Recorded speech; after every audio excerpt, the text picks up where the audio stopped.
ታዋቂና ዝነኛ ሰዎች ፊታቸውን ወደ ኢትዮጵያ አዙረዋል።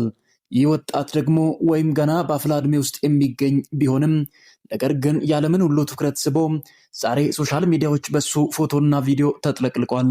ኢትዮጵያንና ከኢትዮጵያ ውጭ ያሉ የጥበብ ሰዎችን እያስገረመ ያለ በፋሽኑ ዘንድ ተጽዕኖ ፈጣሪ ከሚባሉ ሰዎች መካከል ያሉ ቀደምት የሚባሉ ሰዎችን ሁሉ ፊታቸውን ወደሱ እንዲያዘሩ ያደረገ ጠንካራ ገና በልጅነቱ ግን ፈጣሪ የረዳው ብርቱ ልጅ እንደሆነ እየተነገረለትም ይገኛል።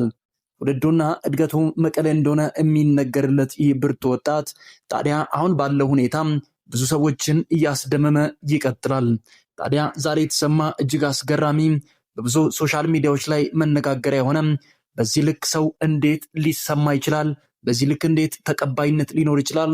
ከኢትዮጵያ አልፎ በመላው ዓለም ሁሉ ተጽዕኖ ፈጣሪ እንዴት ሊሆን ይችላል? የሚሉ ጥያቄዎችን ያስነሳ አንድ ገና በአፍላ ዕድሜ ውስጥ የሚገኝ ቃሉ ፑቲክ በሚል በቲክቶክ መጠሪያ ስሙ የሚታወቅ ልጅ አለም። ስለሱ ዛሬ እጅግ አስገራሚ መረጃ ተሰምቷል። ይህንን መረጃ ሙሉ ማስደምጣችሁ ይሆናል። ለዚህ ቻናል አዲስ ከሆናችሁ ቻናላችንን ሰብስክራይብ በማድረግ የደወለ ምልክቷንም በመጫን ቤተሰብ እንድትሆኑና ሀሳብ አስተያየታችሁን ደግሞ በሀሳብ መስጫ ሳጥን ላይ እንድታሰፍሩ ስል በታላቅ አክብሮት እጠይቃችኋለሁ። ዛሬ ወደ ያስኩላችሁ እጅግ ሰበር አስገራሚ ሆኖ በተሰማ መረጃ አልፋለሁ። እስከ ፍጻሜው አብራችሁኝ ቆዩ። የልጁ እጅግ ጭምት መሆን ብዙዎችን ያስገርማል። አንዳንድ ሰዎች ልጅ ነው ብለው እንኳን ቢያስቡትም አሁን ግን ባለው ሁኔታ ሐሳቡና ራእዩ ትልቅ እንደሆነ ይነገርለታል። ታዲያ በዚህ መካከል አዳዲስ ነገሮች በሚሰሙበት ጊዜ አንድ ሰው ፈምሻለሁ ወይም ታዋቂ ሆኛለሁ ብሎ በሚያስብበት ጊዜ ማስታወቂያ ፍለጋና ገንዘብ ማሳደድ እንደሚጀምር የታመነና የታወቀ ሀቅ ነው። ታዲያ በዚህ መካከል የልጁ እንቅስቃሴ ብዙዎችን ቢያስገርምም ሶሻል ሚዲያ ላይ ከዓለም ሚዲያዎች ጀምሮ ታዋቂ ዘፋኞች እና የጥበብ ሰዎች ሁሉ ሶሻል ሚዲያዎች ላይ እየፈለጉት ባሉበት በዚህ ጊዜ ላይ ልጁ ወይ ፍንክች እያለ አይደለም። ገንዘብን ፈልጎ የመጣ ሰው ቢሆን በየሰዓቱ ኢትዮጵያ ውስጥ ያሉ የንግድ ሱቆች የተለያዩ ታዋቂ ሰዎችም ሆኑ ሆስፒታልና የተለያዩ የስራ ቦታ ያላቸው ሰዎች ለማስታወቂያ እየፈለጉት ነው። በሚሊዮን የሚቆጠር ገንዘቦችን እንከፍላለን፣ ናና ማስታወቂያ ሰርተ ገንዘብ ተቀበል የሚሉ ሰዎች ተበራክተዋል። በዚህ መካከል ታዲያ ምላሹ ምንም ነው። ልጁ እጅግ ትልቅ የሆነ ሐሳብና ራዕይ ያለው ሰው ይመስላል። በዚህ መካከል ትላልቅ መካሪዎች ከጀርባ እንዳሉት ቢጠረጠርም የልጁ የህይወት መንገድ እጅግ አሳዛኝ፣ ልብ ሰባሪ የሆኑ ፈተናዎችን አሳልፎ የመጣ ያለ እናት ያደገ በፈተናዎች ውስጥ ታጅቦ የኖረ እንደሆነ ይነገርለታል። በዚህ መካከል ታዲያ ነገን ዛሬን ሆነ ከቀጥሎ ባለው የህይወት መንገድ ውስጥ የሚመጡ እድሎች እንኳን ቢኖሩም ነገር ግን እድሎችን ወደኋላ ሳይል ትላልቅ ድርጅቶች እንኳን ኢትዮጵያ ውስጥ ቢፈልጉ እምቢ ብሎም አሁን ባለው ሁኔታ ስራውን ወደፊት ቀጥሏል። ታዲያ ኢትዮጵያ ውስጥ ካሉ ሰዎችም በላይ ኢትዮጵያን ሆነ ከኢትዮጵያ ውጪ ዓለም ላይ ተጽዕኖ የፈጠሩ ሰዎች እንኳን ሊያነጋግሩትና ማስታወቂያ ስራ እባክህን እድሎችን ተጠቀም ገንዘብ መጥቶልሃል ብሎ በሩን ቢያንኳኩትም ዛሬ ከሚመጣው ሳንቲም ቤት ጥቅም በላይ ነገ ኢትዮጵያን ለማስጠራት ወደፊት ሄዳለሁ ብሎ እቅዱን አስፍቶ እየተንቀሳቀሰ እንደሆነ ይነገርለታል።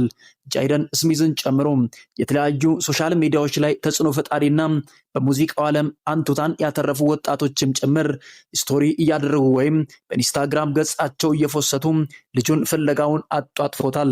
በዚህ መካከል የልጁ መልስ ብዙዎችን ያስገረመ ሆኖ ይቀጥላል።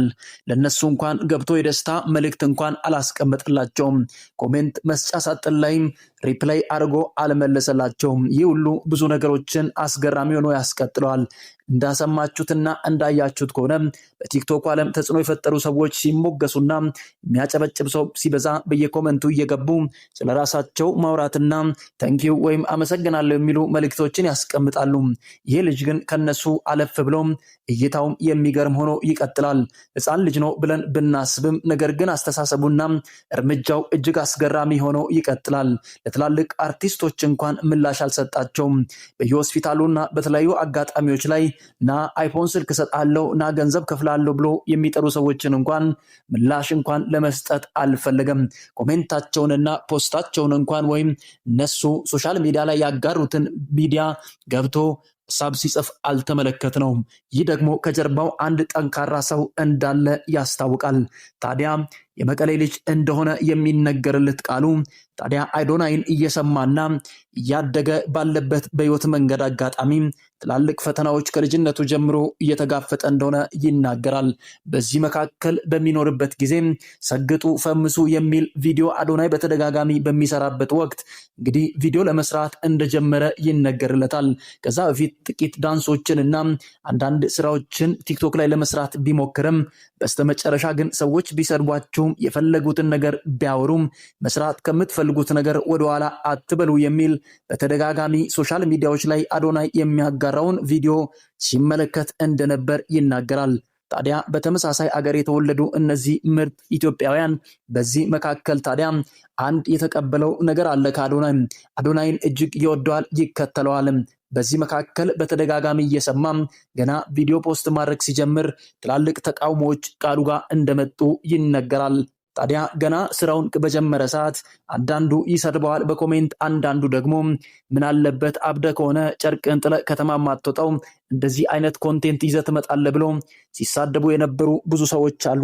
አብሮ የነበሩ ጓደኞችም ትላልቅ ነገሮችን እንዳወሩበትና በዚያ መካከል እጃቸውን ባፋቸው ወደሚጭኑበት ደረጃ በሚሊዮን እይታዎችን ወደ ማግኘት እየመጣ እንደሆነ ሲሰሙና ሲያዩ ብዙዎቹ ደንግጠው እጃቸውን ባፋቸው ጭነው እየተገረሙ ይቀጥላሉ። ብዙ ትችቶችን አሳልፏል።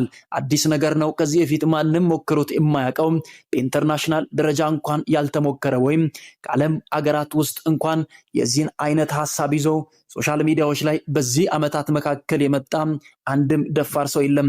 ታዲያ የቃሉ ፑቲክ እጅግ ለየት የሚያደርገው ልጁ በልጅነቱ ጭምት ነው።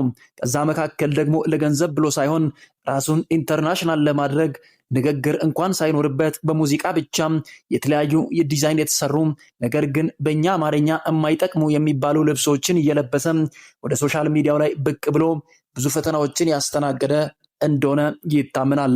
አሁን ባለው ሁኔታ ታዲያ በስተመጨረሻ ትልቅ ዜና ተሰማ። በዓለም ሙዚቃ ታሪክ ታይቶ ተሰምቶ የማይታወቅ እድል ቃሉ ፑቲካ መጣ። ይህ የመጣው እድል ደግሞ በአንድ ተራ ሰው የመጣ አይደለም። ብዙዎቻችን በአፍሪካ ዋንጫ ወይም በዓለም ዋንጫዎች ዘፈኗ የምናውቃት ሻኪራ አዲስ ነገር ይዛ መጣለች። ልጁን እፈልገዋለሁ ስትል በኢንስታግራም ገጿ መናገሯ ብዙዎችን ያስደነገጠ ሆኗል። ትላልቅ ማስታወቂያዎችን አሰራዋለሁ፣ ይህን ልጅ በአካል አግኝቼ አብሬው ቪዲዮ የምሰራበት እድል ቢሰጠኝ ስትል ማጋራቷ ብዙዎችን ያስደነገጠ ሆኗል። ያንን ተከትሎ ታዲያ የሸኪራ ብቻ ሳይሆን የቢዮንሴም ንግግር ብዙዎችን አስደንግጧል። ይሄ አዲስ የሆነ ሰው ነው።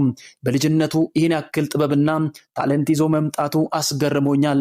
ስለዚህ ከሱ ጋር የምሆንበት እድልና ማስታወቂያዎችን የማሰራበትን እድል ባመቻችና ወደፊት ትልቅ ደረጃ ቢደርስ ስትል ንግግሯን ቀጥላለችም። ሐሳብ አስተያየታችሁን ኮሜንት ላይ አስቀምጡ። ቃሉ አሁን ያለበት ደረጃ በዓለም ደረጃ ታዋቂነቱን ከማትረፉም በላይ ብዙ አስገራሚ ነገሮችን እያሳየ እየቀጠለ ይሄዳል። አንዳንድ ጊዜ አጋጣሚ እስከሚመጣ ከመጠበቅ እጃችን ላይ ያሉ ነገሮችን መጠቀም እጅግ ብልሃት ነው ልንል መልእክታችንን እናስተላልፋለን። በቀጣይ አዲስ ሰበር መረጃ እስከምንገናኝ